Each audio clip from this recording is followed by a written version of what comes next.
Hi guys, it's Ilham Ghafoor here with the Google Nexus 7 on the left hand side and the Apple iPad mini on the right hand side. We're going to be doing a quick boot up and shutdown test, as well as seeing how both the devices navigate throughout the home screens to generally see how smooth they are. So here we go. So on the Apple iPad mini, the power button is along the top right there, and on the Nexus 7 it's on the top right edge here. So here we go, holding them down until they get to their respective screens. 3, 2, 1, go.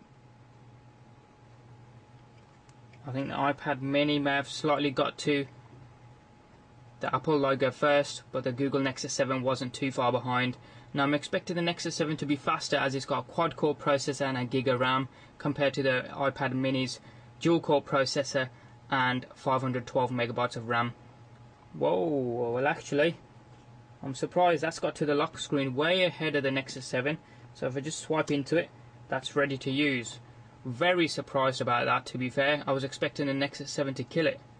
And now the Nexus 7 rolls in, so even if I was a second or two slow at pressing the button, the iPad still would have won, because that was a good few seconds behind. Let's check out the iPad mini first of all. So just sliding through the screens, as you can see, very smooth indeed. Now there's no friction on the screen, it is very smooth, as I say. And if you scroll across slowly, it will go across slowly. Fast goes across fast, as you'd expect. Now this is running iOS 6, so it is going to be very polished and smooth as Apple's latest operating system. So that is what it is. It's very smooth, no lag at all, works brilliantly. Moving across to the Google Nexus 7. Now this is running Android Jelly Bean 4.11 with Project Butter at play here, so it's going to be very smooth indeed. As you can see, no lag, incredibly snappy. I'm going to say it's more snappier than smooth compared to the iPad mini, but very quick indeed.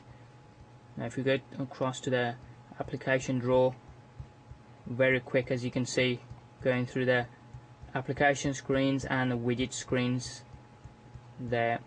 And obviously, depending on how slow you do it, it rolls across slowly as well. As I say, more snappy than smooth, but still very quick. Project Butter making it exquisite to use. Let's get both the devices shut down now and see how they compare.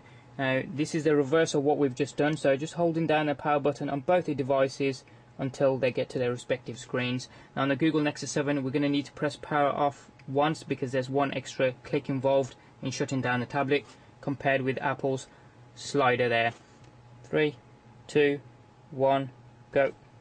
There we go, both done at the same time. You've got the power Apple symbol going round in a circle there. When that goes away, that means it's off. That's still going around. Nexus 7 saying shutting down there. Apple iPad mini off. LED backlight went off first, then the Nexus 7 did.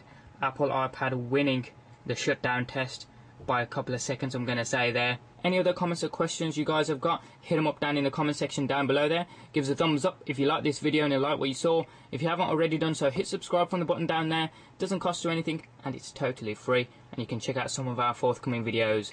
Thanks for watching, have a wicked day, and we'll see you next time.